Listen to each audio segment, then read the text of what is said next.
Hey guys, welcome to Mary's Fireside Chats. Today we're going to talk about freedom in Christ and what in the world that actually means for you and your life, and how it's not just spiritual gibberish, that it really is the foundation of everything of how life flows for us. Freedom in Christ means the freedom to choose life or death.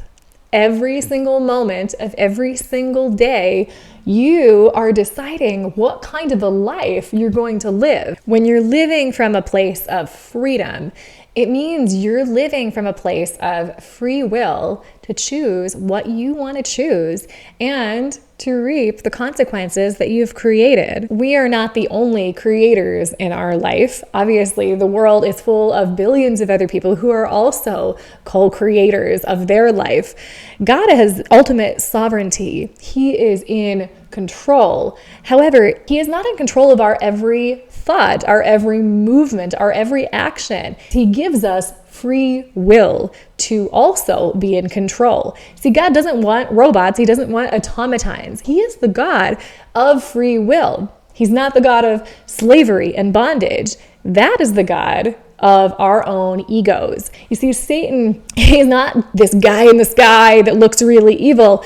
He could almost be seen as this radio wave, this frequency that we can tune into that clicks with our egoic carnal minds, our sinful nature, the beast within us. You know, the Bible talks a lot about the beast and the Son of God. And these really are just symbols of the war that we have going on inside of us. Paul mentions in Romans 7, and it's so pivotal, but we look over it without really understanding it. He talks about the spirit and the flesh. This is the Son of God nature within us, or the flesh, beastly, carnal, egoic mind. And whichever one you are living in, whichever one you are abiding in, is the thing that is creating the results that you see in your life. The stuff that shows up in your life isn't by accident. It's not random. Even though the Bible speaks of time and chance happening to all, that is speaking from a human perspective of, wow, this random thing happened. I don't know why that happened. From the human perspective, things seem random.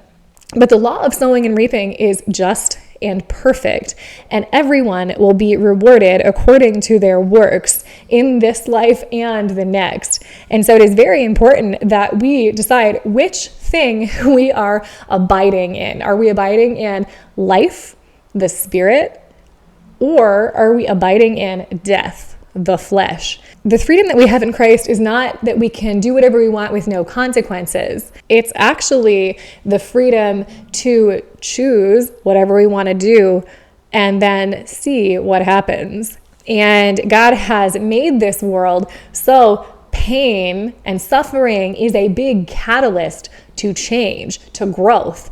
Because when we experience the pain and the consequence of our actions or other people's sinful actions, it shows us the contrast between death and life, between hatred and love. Without the contrast, we don't really see how obvious it is what we should choose. The pain and the suffering exists for a reason. The scriptures say that Christ learned obedience through what he suffered. Well, it's because he had both natures too, but he put to death this carnal, egoic mind. That's what him dying on the cross was symbolic of, the human ego dying. He died for our collective human ego so that we may live. He struggled with this as well. This is why Satan was able to try to tempt him, because he had a flesh, but he never gave in to his carnal reasoning. He always abode, whatever the word is, in the Father. He says the Father is what's in me doing the works, like a hand in a puppet. It doesn't mean he was controlled by God. It means he allowed God to lead him, because he allowed God's presence to dwell inside of him. He said, all the works that I do are from my Father. And he said that we can have the same thing happening in us. We're really just choosing every day between responding and reacting. This is what the Bible is talking about when it says you're children of wrath. the carnal mind, you're acting like your egoic fleshly nature, or you're children of God. When we're hungering and thirsting from the flesh, we're always grasping and taking and trying to get more. The carnal, human, beastly nature that Satan can latch onto takes from other people, and that's the only way it can stay alive. Many other spiritual teachers that don't have anything to do with Christianity have stumbled across this concept that the ego feeds on other people's reactions. It feeds on us feeling anger, and it can only stay alive if we keep on feeding it negative thoughts. It's like it's like munching on it. This is exactly what the Bible is talking about. You can either live according to the Spirit or the flesh. You get to choose which one you're feeding. You may have heard of this Native American story where the grandson comes and asks his grandfather, "Why do I always feel like I have this battle, this fight with what I'm trying to do in my life?" And the grandfather says, "There are two wolves living inside of you. One is love and peace and all of the good things that you want in your life. And the other one is hatred and envy and anger and all of the bad things. And they're always fighting and warring inside of us." And the grandson says, "Well, which wolf wins?" And the grandfather replies, "The one that you feed." The Bible talks about the wicked consuming and feeding off of the good and feeding off of other people. This is the same thing. We keep the ego alive by letting our reactions out. We are always choosing every moment whether we get to respond or react to a situation.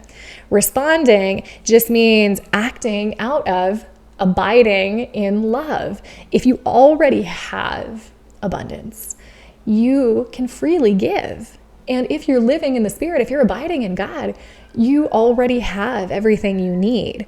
And so we are more generous when we're operating out of the Spirit. If we already have, more will be given. That when we operate from abiding in God's love, we are full because we're constantly being replenished by His Spirit. But when we take from other people or things in our life, we're grasping.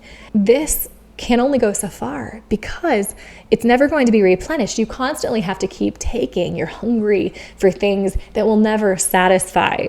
These are very deep spiritual concepts that most Christians don't understand. Psychology has more wisdom in this than the mainstream Christian world, and that is not how it should be. This is part of the reasons I wanted to start this podcast, because we have basic understanding when we read the Bible, but because we see things through such a narrow lens and we're afraid to look in other places, we never get as deep with these concepts as we could. If you could summarize the story of the Bible, it's really the story of the two wolves. Which one is going to win? Well, it's the one that you feed. And if you are constantly feeding your mind negative thoughts, negative emotions, you are creating neural pathways in your brain like a rut that you keep going down over and over again. It's easier to go down the same path again. And you are feeding the flesh, you're making it stronger, you're increasing the ego in you, and then you're going to inflame the ego in other people. And it's this downward spiral. When we live according to the flesh, it consumes until there's nothing left and it dies. That's why the flesh is death. But if we live according to the Spirit, it is life. It's a continual regeneration process. And this is why God commands us to choose, because He is not a God of slavery. He will never make you do something. That's why we have this earth. It's our training ground. It's our refinement period where we get to do enough things and make enough choices that we see, oh, this one worked and felt good, and this one didn't work and had major ramifications that were very painful. So God uses the good and the evil to refine us into the kind of beings that He wants us to be, so we can be renewed, so we can be born again, so we can be living lives of selfless service and not greedy getting. One is a black hole, the other is light. Reactive behavior is anything that is coming from a place of lack. If you think you don't have, it will be taken away from you, even what you have. If you operate from a place of lack, Then you get greedy and you try to take from other people because you think you don't have, that you already have everything because you have God living inside of you. And that can grow and become every little fiber of your being. Reactive behavior makes you a slave. You are the slave to a reaction. You are literally in bondage to it. Reactive behavior feels freeing at first because you get that little quick hit of energy, but you become enslaved to it. This is why the world is spoken about as being in bondage. It's been held down by the sinful nature, the egoic nature of mankind. That's why it's producing thorns and briars and fights, and it's hard to grow things in your garden. You have to keep pulling weeds because we affect everything around us by our choices, by our thoughts. Reactive behavior, the sinful nature, the carnal mind is always trying to force, to control. It's coming from a place of bondage. God is a God of love because from the very beginning, right in the garden with Adam and Eve, he allowed free choice, free will. He wanted them to decide so they could actually learn what was good and what was evil, because they didn't learn it from God telling them. They needed to learn it through experience. And unfortunately, sometimes experience is painful, but the pain is the catalyst. And as long as we can keep that in our minds, then anytime pain arises in our life, we can use it as a springboard to transform ourselves because we know, okay, this is happening in order to get me to grow and to change. And if we can tune inward and let God work in our hearts and minds to perfect us, then we will find better results in our life. God doesn't want robots. He wants people that have willingly chosen to follow his way of love. There is only one law. It's the law of love. God is love. Really, there's only oneness. Everything we see right now is just an illusion of being separated from God. And an illusion doesn't mean it's not real, just like a dream. It's real in your own mind because as in you experienced it, but it's not the ultimate reality because you can wake up. We are experiencing it and it is real to us, but it is not the ultimate truth. God is the ultimate truth. He is the only thing that actually exists forever, because existing just means it lasts, and everything in this physical world is temporary. And just like a dream, as soon as you wake up, the dream is gone. To choose to respond instead of react, to pause when we could just blow up, is choosing to live in freedom. We are living in freedom in Christ when we realize that we can choose anything we want. And God will refine us from those choices. He uses it as a catalyst for your growth. Evil isn't actually real. In the same way that if I take a flashlight and I shine it on someone, there's a shadow behind them. Well, yes, the shadow is real, but it's not real in and of itself. It doesn't actually exist because as soon as I turn the light off, the shadow is gone. The light is what shows us where the dark parts of our souls are, and it helps illuminate them by shining the light of awareness on them. And as soon as we shine the light on the shadow, it disappears. As soon as we let God's love into our hearts and the dark places of our minds and the traumas and the fears that we are really scared to go into, we start letting those go, because as soon as you shine a light on it, the shadow disappears. We all have a shadow side to us. It's the evil carnal nature that doesn't yet have God's light and his love inside of it. All you need to do to start living a better life is start shining the light on those dark places. And when you change the internal, you change your external experience of the world. Reality transforms itself around what your inner transformation is. The battle right now in this physical world is in our minds. It is in this physical reality that doesn't ultimately exist, because anything that exists ultimately does not pass away, and everything we see here will pass away. So it is not reality. You ever heard the story of the two fish that are swimming, and the older wise fish sees them swimming and he's like, "Hey guys, how you doing today?" And they're like, "Oh, we're doing good." He's like, "How's the water today?"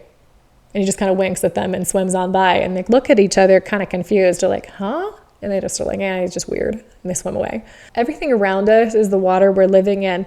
It's the video game, the life that God has put us in to test us. It's like a simulation. The reality you're experiencing right now is just the water that you are swimming in. And if you can realize that you're in a false reality right now, you're in the illusion, you're in the dream, and you get to choose what happens in your life, then you start waking up and you realize there's something out of this water. As soon as you wake up, you realize that the dream actually has no power over you. The monsters and shadows and scary things in your dream, even death, has no power over you ultimately. Every power you see in this world that's opposing you is the same as the dream. It only has power over you as long as you believe that it's more powerful than God. The moment you realize that these are just shadows, they're just illusions, and God's going to wake you up from this dream, this temporary physical existence,